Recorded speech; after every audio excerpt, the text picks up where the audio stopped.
Bonjour. Alors, très heureux d'animer cette conférence sur un énorme sujet qu'on va essayer de traiter en 45 minutes. Ce n'est pas évident. Donc, quelle croissance verte pour les pays en développement? On s'intéresse à l'impact de la transition dans tous les pays pauvres ou en développement. C'est un énorme sujet et j'ai un plateau très diversifié pour y répondre avec des chefs d'entreprise, des banques de développement et des consultants.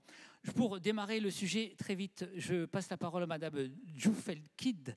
Je ne sais pas si je prononce bien votre nom. Ça va. Bon, ça va. Vous représentez l'Agence française de développement qui est le principal opérateur de l'aide au développement en France. Aide au développement, je ne sais pas si les gens l'ont en tête, qui a beaucoup augmenté depuis 2017. C'est le budget qui a le plus augmenté en France et là qui vient de subir une coupe budgétaire avec les économies de cette année. Mais en tout cas, c'est une politique massive de la France et notamment une politique verte puisque vous, très tôt, vous êtes interdit de financer les énergies fossiles.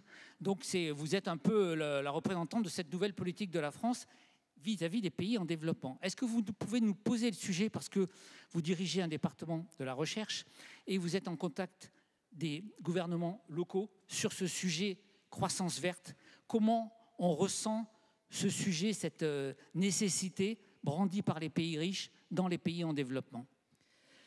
Merci beaucoup, très honorée d'être là sur ce thème important. Donc tout à fait, l'AFD est vraiment une institution qui s'est emparée du sujet climat depuis maintenant plus d'une décennie. Et dans notre département, on accompagne un petit peu les pays du Sud dans leur logique de transition. Donc tout ce que je vais dire est tiré un petit peu de ces expériences de terrain. Donc sur la croissance verte, alors c'est un terme qui peut interroger d'une part. Enfin, la croissance verte, c'est vraiment comment continuer à être sur une trajectoire de prospérité tout en préservant les actifs naturels pour qu'ils fournissent les services en vue du bien-être. Donc ça, c'est vraiment la définition. Ça sous-entend quand même un découplage. C'est un mot qui peut faire peur, qu'il soit relatif ou absolu, plutôt absolu d'ailleurs, qui est un agenda assez ambitieux. Donc un découplage à la fois sur la base de la production et de la consommation. Il y a très peu de pays qui y arrivent. Alors, il y en a certains pays développés qui le font, puisqu'ils ont des technologies, ils ont les moyens de faire ça. Mais dans les pays du Sud, ce n'est pas tout à fait la même chose. Donc déjà, mon premier point serait que les trajectoires de croissance verte dans les pays du Sud ne peuvent pas être les mêmes que dans celle du Nord. Un impératif de sobriété s'impose dans les pays développés et l'impératif de prospérité est toujours très très présent dans les pays du Sud. Donc ça, c'est le premier point. Il y a une très très forte conscience d'un impératif de transition écologique parce que ces pays sont quand même extrêmement impactés par les effets du changement climatique, que ce soit d'un point de vue climat, que ce soit sur la biodiversité, les écosystèmes, les espèces, sans rentrer dans les chiffres, les pays du Sud sont parmi les moins émissifs et les derniers rapports du GIEC géographisés montrent que ce sont eux qui ont les principales conséquences, ils en subissent les principales conséquences. Simplement, il n'y aura pas une trajectoire, moi j'insiste sur la différenciation alors nous on appelle ça trajectoire de développement durable, parce que les déterminants du découplage ou de la transition écologique reposent quand même sur trois piliers. Le premier, c'est vraiment la transition énergétique qui est au cœur, la décarbonation, beaucoup basée sur l'énergie. Le deuxième, c'est l'innovation pour finalement augmenter l'efficacité de l'usage de la matière. Et le troisième, c'est la transformation structurelle, de se spécialiser dans une économie carbonée vers des produits verts, en gros. Donc on peut avoir un débat sur les produits verts. Et ça va dépendre vraiment des conditions préalables de chaque pays. Et ce que je veux dire, il est vraiment très important d'adjoindre à ces considérations de transition écologique le volet social. parce que la croissance, il faut absolument qu'elle soit redistributive pour augmenter le bien-être et être sur sa trajectoire vraiment de convergence globale. Donc c'est un volet qui est souvent disjoint de ces réflexions. Nous, on essaye vraiment de les aborder conjointement dans un effet système, ce qu'on appelle une approche en soutenabilité forte, où le volet prospérité, le volet environnemental et le volet social sont vraiment indissociables. Merci beaucoup. On continue de planter le décor avec vous, Sidi Diop. Donc vous êtes ce grand cabinet de consulting Deloitte, mais chez Deloitte, vous avez une forte activité en Afrique. Avec beaucoup de projets dont on va essayer de parler tout à l'heure. Mais dans un premier temps, est-ce que vous pouvez nous planter le décor, notamment en préparant ce débat? Moi, j'ai vu le chiffre que vous m'avez fait passer sur les émissions de CO2. Il faut avoir ça en tête. 1,6 tonnes par habitant par an en Afrique, 39,7 tonnes en Europe. Donc, qui pose un peu l'enjeu et toute la difficulté de convaincre les gouvernements de s'occuper d'écologie quand on émet aussi peu de CO2. Tout à fait, merci beaucoup. Bonjour à toutes et à tous. Effectivement, donc, je travaille au sein du cabinet de Deloitte, où on a la chance d'intervenir à la fois en France et en Afrique francophone, en fait, et être de très très près confronté au sujet de croissance et de développement et d'émissions de CO2. C'est un peu le triptyque sur lequel j'aimerais commencer mon intervention. Un triptyque assez délicat: croissance, développement et émissions de CO2. Il faut dire que si on prend les deux premiers, croissance et développement, bien entendu il y a un lien entre les deux, mais il n'y a pas de causalité. La plupart des pays en Afrique subsaharienne ont un taux de croissance positif assez élevé, 5%, beaucoup plus élevé en tout cas qu'en Europe. Mais si vous prenez par exemple la RDC, taux de croissance autour de 5-6%, pourtant c'est un des pays les plus pauvres au monde. Donc il y a un véritable enjeu qui se pose aujourd'hui. Je parlerai de l'enjeu écologique après. Sur cette première partie de ce triptyque, le lien entre croissance et développement. Pour terminer sur ce point, aujourd'hui, pour qu'il y ait un lien entre les deux, une causalité, il faut plusieurs conditions. Premièrement, que la croissance soit suffisamment élevée. C'était le cas en Chine, des croissances à 2 chiffres. Il n'y a pas beaucoup d'économies en Afrique qui le connaissent. Et donc, avec une croissance inférieure à 10%, lorsque vous avez une population qui augmente, très difficile d'avoir un lien entre croissance et développement. Le deuxième, c'est d'où vient la croissance. Et le troisième, bien entendu, c'est qu'est-ce qu'on fait de cette croissance? D'où vient cette croissance? Aujourd'hui, même s'il y a des progrès sur la diversification des économies africaines, force est de constater que la croissance est tirée par des secteurs qui sont avec peu d'effets d'entraînement au niveau local. Donc ça, c'est un véritable enjeu. Et enfin, qu'est-ce qu'on fait de cette croissance? Aujourd'hui, il y a encore pas mal de progrès à faire dans la redistribution de cette croissance. Donc le lien n'est pas immédiat. Bien entendu, le lien entre croissance et émissions de CO2, il est immédiat. On voit dans notre quotidien, ici en Europe, notre vie est rythmée par l'énergie. Et c'est une grosse différence avec ce qui se passe en Afrique.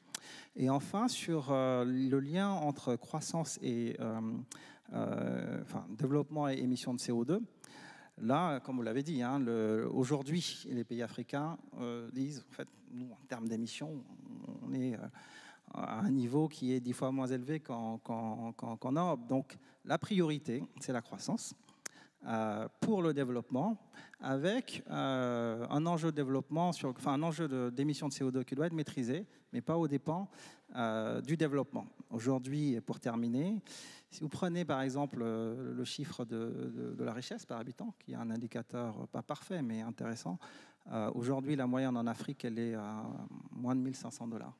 Donc en France, en Europe, pardon, on est à peu près à 50 000 $ par habitant. Donc la priorité est donnée, mais je reviendrai là-dessus et je pourrais illustrer d'exemples concrets.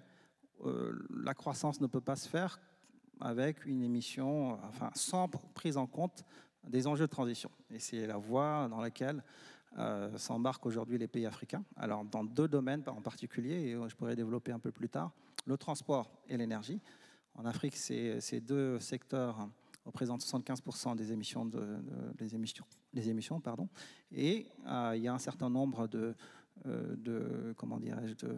trajectoires intéressantes aujourd'hui qui permettent de maîtriser les émissions dans ces deux volets, donc sur le mix énergétique et sur les progrès en matière de transport public. Voilà, je pourrais m'arrêter là. Merci. On va rentrer encore plus dans le vif du sujet en resserrant un peu le propos avec vous. Stéphane Schtroup, vous êtes économiste d'abord à Toulouse School of Economics et vous êtes en ce moment détaché à la Banque mondiale et vous êtes un spécialiste des infrastructures. Alors c'est intéressant de parler des infrastructures parce que les besoins d'infrastructures en Afrique sont immenses. Infrastructures de transport notamment. Alors la question qui est tout de suite posée, c'est pour les satisfaire, est-ce qu'on va les satisfaire avec du transport polluant ou écologique? Enfin, la question des investissements, est-ce qu'on fait de la croissance verte ou pas, se pose directement dans ce domaine. À vous. D'accord, merci pour l'invitation. Ravi d'être ici. Donc, c'est intéressant de remettre cette question-là dans le contexte de la croissance. Donc moi, j'ai rejoint la Banque mondiale il n'y a pas très longtemps en venant du monde académique. Et quand je suis arrivé, la banque venait de changer de devise, si vous voulez. Si vous aviez visité la Banque mondiale il y a 2 ans, il était marqué dans le hall « Notre rêve, un monde sans pauvreté ». C'est d'abord ça notre objectif. On a aujourd'hui dans le monde, la moitié de la population mondiale vit sous la barre de pauvreté qui est fixée à 6,85 $ par jour. C'est pas énorme, 6,85 $ par jour.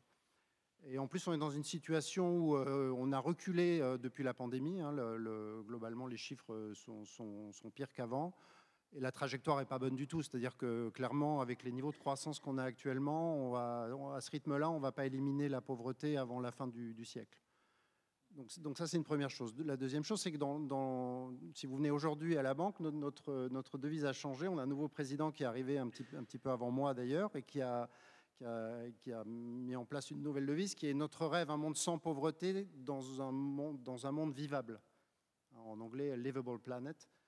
Et qui donc prend en compte l'aspect environnemental parce qu'en fait les deux sont... Alors c'est là qu'est la difficulté, les deux sont intimement liés, c'est-à-dire qu'on ne peut pas envisager de sortir les gens de la pauvreté et de leur offrir une vie décente dans un monde qui ne serait pas vivable du point de vue environnemental, mais en même temps ça génère des arbitrages qui sont extrêmement compliqués à naviguer. Donc ça c'est la première chose. La deuxième chose, effectivement, c'est que pour faire ça, on se rend compte qu'il y a... moi, je travaille spécifiquement sur l'infrastructure, donc transport, énergie, infrastructure digitale, eau et assainissement. Les chiffres sont terrifiants. Si vous voulez, il y a 685 millions de personnes dans le monde qui n'ont pas accès à l'électricité. 80% en Afrique subsaharienne. Plus de 2 millions qui n'ont pas l'eau courante, qui n'ont pas l'assainissement. Il y a 2 600 000 personnes, 2 milliards, pardon, je parle en milliards, hein, je me corrige, 2 600 000 personnes qui n'ont pas accès à Internet, etc. Donc on est bien conscient qu'une croissance de qualité ne peut pas se générer sans infrastructure. C'est-à-dire si vous ne pouvez pas vous déplacer, si vous n'avez pas accès à l'électricité, vous ne pouvez pas produire, vous n'avez pas accès à des institutions de santé, vous ne pouvez pas vous former, etc. Et le challenge dans tout ça, c'est comment, effectivement, c'est votre question, c'est comment est-ce qu'on crée de la croissance. On investit dans les infrastructures pour créer cette croissance tout en respectant nos objectifs climatiques. Et on ne va pas se mentir, hein, il n'y a pas le fameux win-win, c'est quand même, ça reste des choses extrêmement ponctuelles, c'est-à-dire que d'une manière globale, il y a un arbitrage. C'est-à-dire que si on investit plus dans les infrastructures, bah oui, on génère des émissions. La croissance, elle est génératrice d'émissions. Comme vous l'avez dit, il y a un découplage. Mais actuellement, si vous regardez les chiffres, le découplage, il est relatif. C'est-à-dire, ça veut dire quoi? Ça veut dire que notre croissance, notre richesse augmente, nos émissions augmentent moins vite. C'est déjà une bonne nouvelle, mais elles augmentent quand même, quoi. Le découplage absolu, ce serait réussir à faire plus de richesse et à la distribuer en ayant des émissions qui diminuent. Et on en est extrêmement loin. Hein. Il y a quelques pays très avancés qui, en transport, ont un découplage absolu, mais ça reste assez rare. Et alors, le dernier challenge, je pense, qui est assez peu mentionné, je m'arrêterai là parce que je vois, je sais qu'on a une gestion du temps qui est un peu serrée, c'est que, oui, effectivement, on peut faire du véhicule électrique. Hein. Nous, on fait de la décarbonation. Alors, le grand choix, c'est l'électrification. On sait que l'électrification, c'est une solution, en particulier en transport. Donc si on se déplace avec des véhicules électriques et que l'électricité produite est verte, on n'émet pas de CO2. Le problème, ce qu'on oublie, c'est que pour se déplacer avec des véhicules électriques, il faut des routes, il faut construire des routes. Pour construire des routes, il faut du ciment. Pour construire des réseaux électriques et électrifiés, il faut de l'acier, il faut des matières premières, etc. Et ces matières premières, pour les produire, c'est extrêmement générateur de CO2. Et je finis sur un seul chiffre. Si on faisait aujourd'hui des routes et des réseaux électriques dans les pays en développement au niveau des pays riches, c'est-à-dire au niveau de ce qu'on a ici en France ou ailleurs aux États-Unis, etc., rien que les routes, rien que le matériel dur, hein, rien que la base, ça, c'est déjà plus que notre budget carbone pour rester sous 2 degrés. Donc il y a un énorme challenge de rendre ces industries-là vertes. Et bon, techniquement, il y a des solutions qui existent, mais qui sont aujourd'hui extrêmement coûteuses et qui n'ont pas encore passé le test économique et financier. Donc voilà, je peux m'arrêter là et après, si vous voulez, on peut rentrer dans les détails. Merci beaucoup. On continue avec vous, Nicolas Bourg. Alors, on est très heureux aussi de vous avoir, puisque vous êtes le président de Télécel. Alors, vous allez nous expliquer rapidement ce qu'est Télécel, mais en tout cas, c'est un groupe de télécom panafricain. Donc, vous êtes vraiment sur place, opérateur sur place dans ces pays. Et donc, ça nous intéresse beaucoup de savoir, comment on voit le problème sur place de la croissance verte. Est-ce que c'est un concept occidental qui passe au-dessus de la tête des gens et des dirigeants, ou est-ce qu'au contraire, ça devient concret? Et vous, en tant qu'entreprise de télécom, est-ce que vous avez une action concrète sur le sujet? Merci beaucoup. Bonjour à tous. Donc, oui, Télécel est un opérateur télécom exclusivement actif en Afrique. C'est le premier opérateur télécom. Il a été créé en 1986. Nous avons intégré la conscience écologique depuis maintenant 2018, donc pas mal d'années, dans tous les process de Télécel. Néanmoins, l'industrie télécom reste une industrie polluante.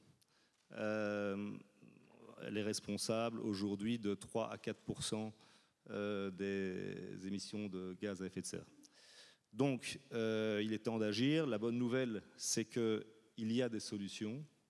Nous les mettons en pratique chez Télécel.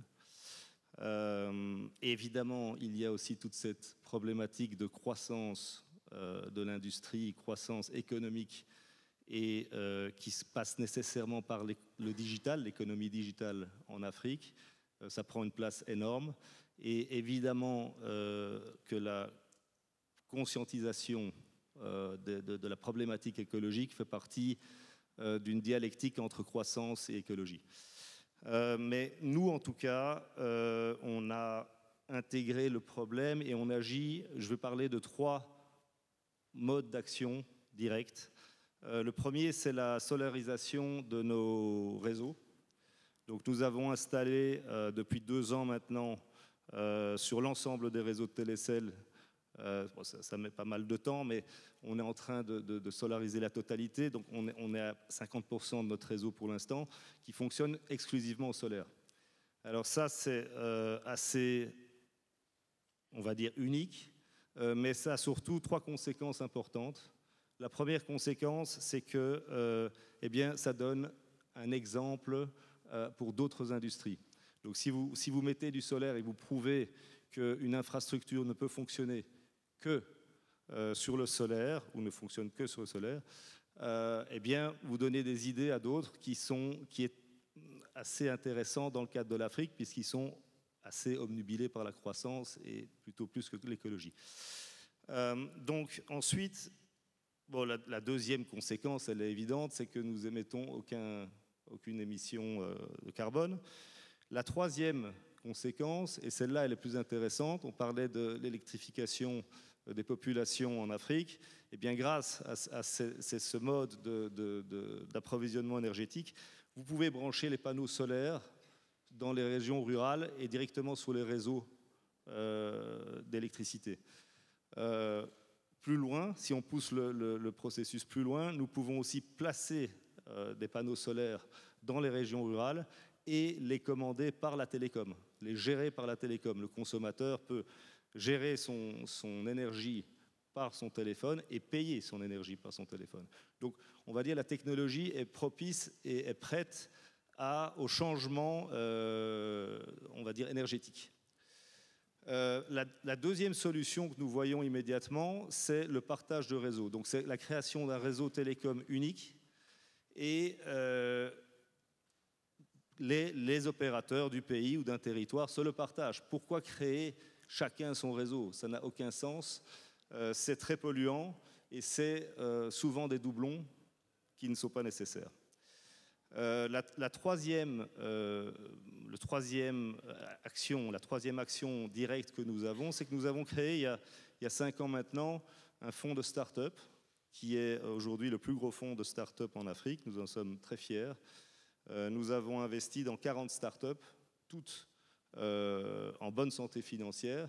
Et ces start-up sont importantes pour nous parce qu'on intègre bien sûr l'économie digitale dans le concept de sélection, mais également la composante environnementale.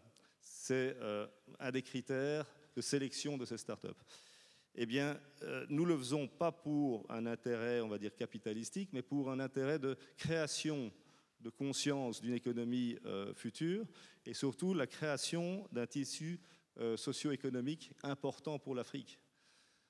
Enfin, je vais terminer mon intervention avec le fait que le télécom est très important pour une croissance dans les pays en voie de développement à deux titres. Parce que d'abord, c'est le pilier de l'économie digitale, qui est l'économie du futur, mais également, ça permet d'éduquer et de conscientiser les populations, puisque nous sommes les routes de l'information. Donc sans télécom, vous ne pouvez pas communiquer. Et donc, à ce titre-là, je pense que nous avons un rôle énorme à jouer. Merci beaucoup, très intéressant parce que ça montre des choses concrètes sont déjà réalisées.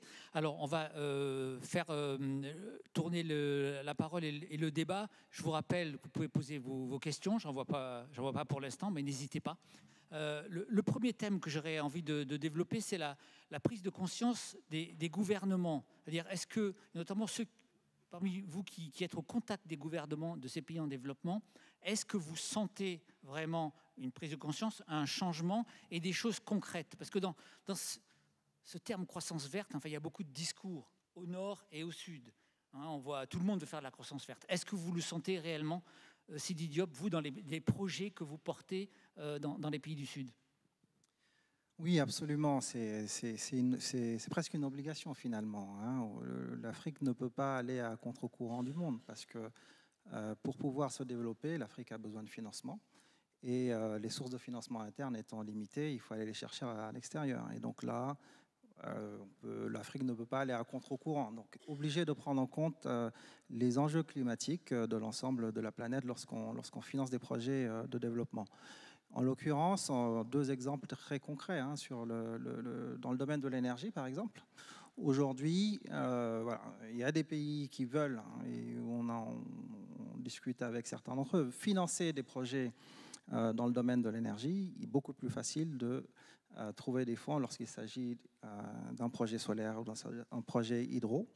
Par rapport à un projet de charbon ou autre. Les projets de charbon, il n'y en a presque plus aujourd'hui. En tout cas, vous ne pouvez pas le financer avec de l'argent des bailleurs de fonds ou de prêteurs internationaux.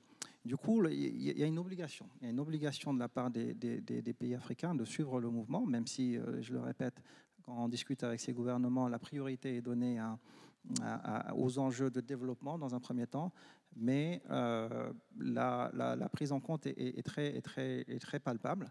Si on prend par exemple le mix énergétique, qui est le pourcentage des différentes technologies dans l'énergie, aujourd'hui, avec cette prise en compte, en Afrique subsaharienne, l'Afrique subsaharienne est à peu près à moitié de son mix qui est sur de l'ENR, ce qui est quand même pas trop mauvais, intéressant. Et à ce propos, les innovations technologiques dans le domaine notamment du solaire ont été pleinement saisies par les pays africains. Le fait que les prix des panneaux solaires ont beaucoup baissé ces dernières années. Et donc, on a vu des pays comme le Burkina Faso inaugurer des centrales alors qu'ils n'en ont pas, ces 3-4 dernières années, alors qu'ils n'en ont pas inauguré depuis 10 ans. Et ça donne la possibilité de trouver des financements, donc ça c'est la première condition, et deuxièmement sur des technologies qui sont devenues abordables et qui se concrétisent aujourd'hui, en tout cas dans le domaine de l'électricité et de l'énergie, par l'intégration de ces solutions propres dans le mix énergétique. Peut-être un dernier enjeu là-dessus, qui, pour compléter et terminer sur le secteur énergétique. Aujourd'hui, lorsqu'on discute avec les compagnies d'électricité, déjà, il n'y en a aucune qui est rentable en Afrique subsaharienne, aucune, en Afrique francophone en tout cas. J'ai même, petite anecdote, on travaille avec une des compagnies dont je ne citerai pas le nom, dont le CEO me disait qu'il préférait couper l'électricité que d'en produire, parce qu'il perdait lorsqu'à chaque fois. On ne couvrait même pas ses coûts variables. Et du coup, il y a un véritable enjeu en complément des enjeux de mix énergétique. Aujourd'hui, dans le domaine de l'énergie, on l'a dit, la consommation énergétique en Afrique, elle est extrêmement faible. Il y a la moitié de la population qui n'a pas accès à l'énergie. Et puis, la consommation par personne est également très, très faible. Pour vous donner une ordre de grandeur, c'est 300 kWh par personne. C'est l'équivalent de votre frigo par an, à peu près. C'est ça la consommation en moyenne d'un Africain. Et donc pour faire face à ce défi, donc le défi environnemental avec le mix, mais également le défi de la rentabilité qui va permettre d'augmenter en capacité. Et là, il y a un véritable challenge parce que c'est très déficitaire. Merci Madame Djouffelkid. Je vous pose la même question. Vous êtes banque de développement au contact des gouvernements. Est-ce que vous sentez une réelle prise de conscience et des choses concrètes ? Oui, je le sens et c'est même très factuel. En réalité, les principaux effets du changement climatique se font quand même sentir dans les pays en développement. Enfin, je donne un exemple. Le stress hydrique est majeur dans les pays du Maghreb. Il est majeur en Afrique du Sud. La montée des eaux est un phénomène qui s'oppose avec acuité en Asie du Sud-Est. Donc c'est factuel. Ils sont obligés d'en avoir conscience parce qu'ils le subissent. Alors nous, on commence à le subir, mais eux le subissent de plein fouet. Donc en avoir conscience, c'est une chose. Prendre des engagements internationaux en est une autre, et la plupart des pays ont annoncé des trajectoires net zéro à horizon 2050 ou 2060. La vraie difficulté, c'est le nexus de mise en œuvre. Une fois qu'on a dit qu'on veut faire une transition écologique, que fait-on de la population et je voyais une question sur la démographie qui souvent est en croissance. Que fait-on pour créer des emplois? On a aussi besoin de prospérité. Donc comment on fait pour réorienter finalement des structures productives qui étaient largement dépendantes d'un mode de production, parfois tournées vers l'exportation et vers des biens qui n'étaient pas forcément verts, vers justement une structure productive compatible avec la transition écologique. Donc là, il y a des enjeux, comme je le disais tout à l'heure, structurels, d'innovation, il y a de gros enjeux de financement. Et je crois qu'il faut aussi dire qu'il y a de gros enjeux de coopération internationale. Enfin, à un moment donné, il faut aussi laisser la place dans les chaînes de valeur globales à la production de ces pays qui doivent augmenter sur la chaîne de valeur. Donc cela suppose finalement beaucoup de coopération à un moment où les États-Unis mettent en œuvre l'IRA, l'Europe met en œuvre l'Industry Act, où il y a une tentation, une tentative de souveraineté globale. Donc il y a aussi ce jeu, donc ça nous interroge aussi sur la relation Nord-Sud, ce sujet. Merci. Alors, je vois des premières questions de la salle arriver. Je me tourne vers vous, Stéphane Straup. Il y a une question sur la démographie. Finalement, c'est vrai que la démographie reste galopante dans beaucoup de pays du Sud. Est-ce que par rapport à notre sujet, c'est une contrainte importante? Et comment la résoudre dans ces pays où justement, comment faire face à cette démographie galopante? Oui, bien sûr, c'est une question importante parce que si vous regardez par exemple l'électrification, on parlait de un peu moins de 700 millions de personnes qui n'ont pas l'électricité en Afrique, ou 80% de ces 700 millions qui sont en Afrique subsaharienne. Les pays où ça ne progresse pas, c'est parce qu'on électrifie. Je veux dire, il y a des progrès qui sont faits dans l'extension du réseau, mais la croissance démographique est juste plus rapide que les progrès qui sont faits. Donc clairement, c'est une des contraintes avec lesquelles on doit compter. Maintenant, qu'est-ce qu'on fait par rapport à ça? Parce qu'il n'y a pas d'intervention directe ou de politique qui soit spécifiquement démographique. Une transition qui se fait ou qui ne se fait pas à un moment donné. Je voulais revenir sur ce qui a été dit juste avant, parce que c'était intéressant. Oui, il y a une conscience des enjeux climatiques, etc. Mais il faut être réaliste et pragmatique. Le défi numéro 1 aujourd'hui, c'est sortir les gens de la pauvreté, c'est l'accès aux services. Si ça se fait de manière verte, tant mieux. Mais dans tous les cas, ce n'est pas la priorité numéro 1 des gouvernements. Il faut quand même être conscient de ça. Je peux prendre un exemple. On a fait un BRT, donc un bus, on appelle ça un bus rapid transit, qui est donc une espèce de métro de surface avec un bus, c'est une solution beaucoup moins coûteuse à Dakar. Et donc, il y avait la possibilité de faire ça de manière... Alors, ça a pris 10 ans, hein, c'est des projets de longue haleine financés, l'AFD a participé, la Banque mondiale, etc. C'est donc des projets compliqués à mettre en place. On ne va pas se voiler la face. Aujourd'hui, donc il rentre en service maintenant. C'est un système qui est entièrement électrifié avec des bus électriques. C'est beaucoup plus coûteux que si les bus avaient été des bus normaux au niveau de l'investissement. C'est clairement, ça repose sur des subventions, ça repose sur tout un processus. Donc voilà, la conscience, elle est là si les financements sont là. Et dans la plupart des cas, les financements pour ce genre d'énergie et d'intervention sont plus coûteux que pour des solutions traditionnelles. C'est encore le cas. Hein. C'est très intéressant. Justement, ça m'amène à l'autre sujet sur Nicolas Beau, je vous pose la question, sur les pratiques locales. Il y a un sujet pas très connu, c'est que justement dans les pratiques, alors soit dans l'agriculture ou ailleurs, localement, sont anti-environnementales. Et j'ai vu que dans les actions que vous menez, vous menez une action sur ce qu'on appelle la cuisson propre. C'est-à-dire qu'on n'imagine pas, mais la cuisson dans les pays africains notamment, au charbon de bois, est extrêmement polluante. Et donc vous avez une action là-dessus. Donc ma question c'est, est-ce qu'il y a des changements dans ces pratiques locales? Je pense aussi à la déforestation, des pratiques agricoles dans certains pays qui sont assez dévastatrices. Est-ce que ça bouge localement? Alors, on l'espère. Bon, ça, ce que vous venez de dire intervient et fait partie de notre projet de start-up, justement. Donc, en effet, on suit une start-up qui a créé des fours non polluants, ce qui est une innovation totale en Afrique, parce que tous les fours marchaient au charbon ou au feu de bois. Donc, cette start-up, en tout cas, fonctionne très bien.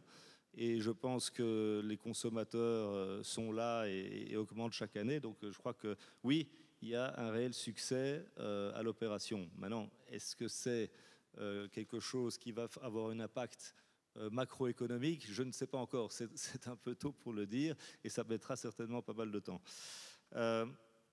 Pour revenir sur la question de l'agriculture, c'est la même chose. On suit une autre start-up qui a, grâce aux télécoms, pu mettre des capteurs d'eau, enfin d'hydrométrie dans les champs, et qui permet de mieux gérer la consommation d'eau et donc de mieux produire et produire moins cher, et tout en étant écologique. Et donc c'est ce genre d'exemples-là qui sont très importants, parce qu'on montre que par l'écologie et la conscience écologique, on gagne plus d'argent, on produit mieux, et peut-être qu'on se fatigue moins aussi à produire. Donc, je reviens sur le phénomène que l'éducation et l'information, c'est ce qui est le plus important aujourd'hui. L'Afrique, elle est prête à grandir, il n'y a pas de problème, elle a des ressources comme peu de continents en ont, et il y a une population qui est en pleine croissance, et elle est désireuse de grandir. Mais à nous, les pays plus développés, de montrer la voie, de ne pas leur transmettre nos erreurs, parce que c'est un échec. L'industrie aujourd'hui, elle est très polluante, il faut changer de modèle, et donc l'information reste capitale. Je termine avec juste un dernier point, c'est sur le financement, puisqu'on parle beaucoup de financement des infrastructures, qui est un élément indispensable pour la croissance économique. Donc ici, nous discutons ensemble avec des institutions qui financent les États. Il faut aussi que les États puissent comprendre que ces investissements doivent être faits en collaboration et en partenariat avec les privés, le secteur privé. Parce que c'est un énorme problème d'avoir la main mise sur des investissements quand on a un gouvernement et qu'on n'a justement pas la conscience des consommateurs. Merci. Alors, j'ai une question de la salle extrêmement intéressante mais extrêmement polémique. Est-ce que le projet Total Energy en Ouganda est une bonne nouvelle pour la croissance verte dans les pays en développement? Alors, qui est candidat pour répondre à cette question? Monsieur Straub, par exemple. Sens particulière sur ce projet. Mais sans ce projet, est-ce que ça pose la question des projets pétroliers? Il y en a encore en Afrique, un certain nombre. Est-ce que justement, on peut imaginer des projets pétroliers aujourd'hui en Afrique qui soient, enfin pas favorables, en tout cas pas trop défavorables sur la croissance verte? Comment on doit appréhender ce sujet? Je pense que c'est une question très intéressante parce que ça montre toute la contradiction du thème de cette conférence. La croissance verte, c'est bien gentil, mais comme vous le disiez, c'est d'abord la croissance que l'Afrique recherche. Alors quand il y a un projet comme ça, est-ce qu'il faut le faire? Monsieur Diop. Je peux m'y risquer, effectivement. Donc, il se trouve que, oui, on a en partie travaillé sur ce projet en étudiant les impacts économiques au niveau local. Et effectivement, hein, encore une fois, il y a une pression, et normale au niveau international, qui est les enjeux climatiques. Mais si vous regardez, je reviens sur les chiffres présentés en matière de mix énergétique, aujourd'hui, les émissions de CO2 liées à l'énergie ou au transport en Afrique subsaharienne sont extrêmement faibles, hein, comparées au reste du monde. Donc, il faut que les projets se fassent dans des conditions qui soient acceptables, mais les États, acceptables au niveau des impacts environnementaux. Et c'est véritablement là l'enjeu de pouvoir faire des projets qui limitent les impacts au niveau environnemental. Néanmoins, les ressources en devises et l'utilisation de ces ressources est quelque chose sur lequel les États veulent tabler. Ils le disent. On veut tabler sur nos ressources naturelles pour pouvoir nous développer. Alors, bien entendu, hein, c'est assez polémique au niveau international, mais il y a un véritable bras de fer qui se joue entre les États et leurs interlocuteurs pour se dire on doit tout de même utiliser les ressources qu'on a pour faire de l'énergie. Et l'impact au niveau environnemental, en tout cas au niveau des émissions par habitant, si on voit les projections, elles sont tout à fait maîtrisées. Et peut-être une petite parenthèse sur la démographie très rapidement, parce que ça a été évoqué, et peut-être revenir sur une idée reçue. Rapidement, il nous reste 5 minutes. Une idée reçue sur la surpopulation de l'Afrique. En fait, si vous regardez la superficie de l'Afrique, 25 millions de kilomètres carrés, c'est l'équivalent de l'Union européenne, la Chine et des États-Unis.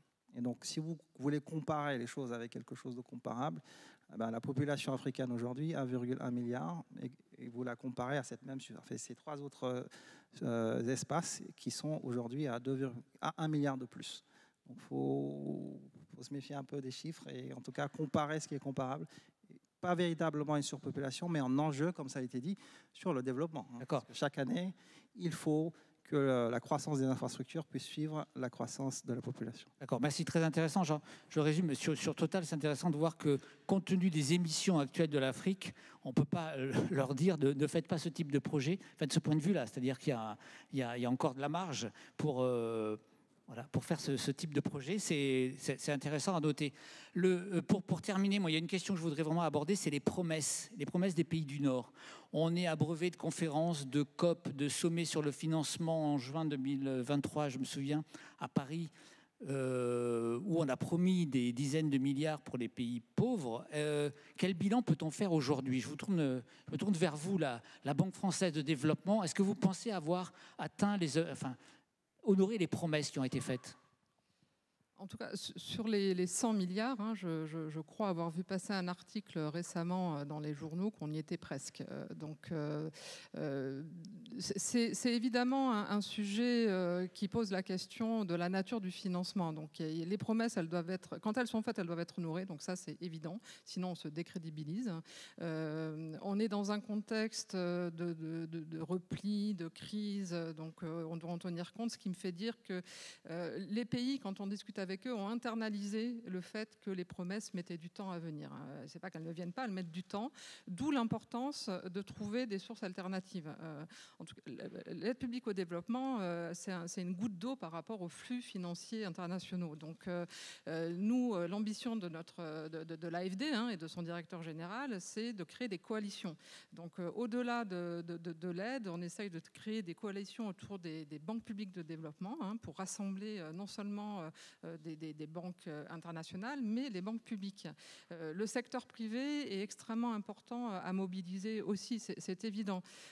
Donc sans me défausser, je pense qu'il est temps de concevoir un modèle différent du rapport nord-sud compassionnel, le nord aide le sud. Je pense qu'on a dépassé ça, les pays ont dépassé ça. Il y a vraiment une volonté, au-delà de l'apport de financement, d'être inséré dans les chaînes de valeur, d'endogénéiser quelque part les sources de revenus et de croissance.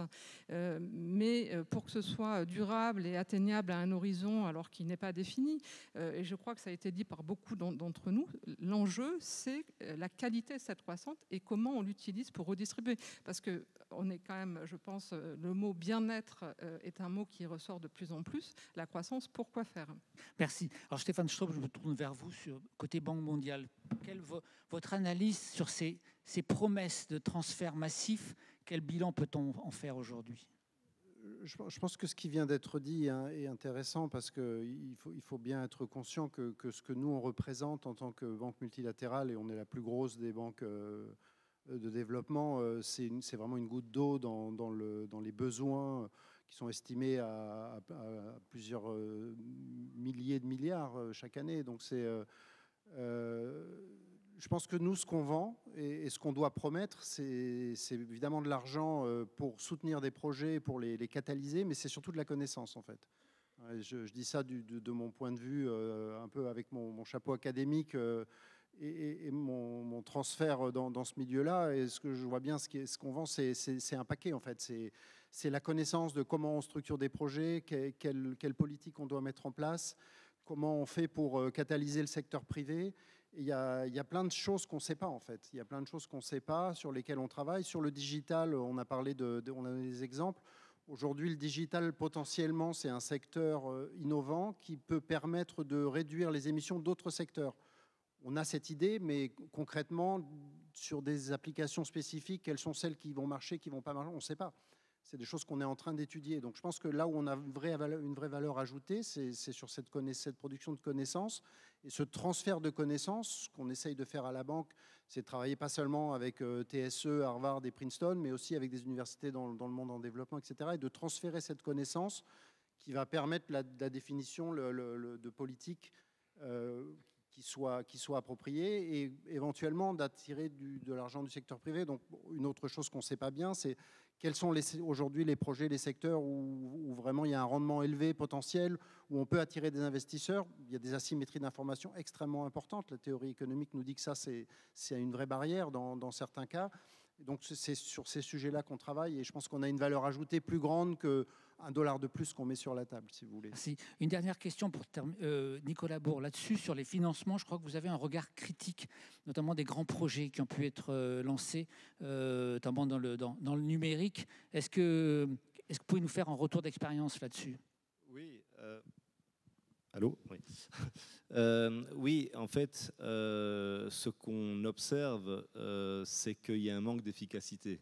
Donc on voit des budgets importants, certes, des projets énormes, mais tout est retardé et on ne voit pas vraiment où va l'argent finalement. Et donc c'est intéressant d'entendre la position de la Banque mondiale qui dit que pour le digital, on va s'entourer d'MIT, de grandes universités, de chercheurs. Mais je crois aussi qu'il faut s'entourer du secteur privé, sur place. Parce que nous avons une obligation d'être rentable et d'être très efficace. Sinon, nous pouvons fermer la société. Et donc, ce qui n'est pas nécessairement le cas des États. Donc aujourd'hui, je pense qu'il y a un manque d'efficacité énorme et qu'il faut changer les process pour les financements de développement. Merci beaucoup. Oui, mais dans la création de nouvelles règles. Pas dans le co-investissement, mais dans la création de nouvelles règles. On va continuer le débat en prenant un café. Merci beaucoup. C'était vraiment très intéressant, très divers.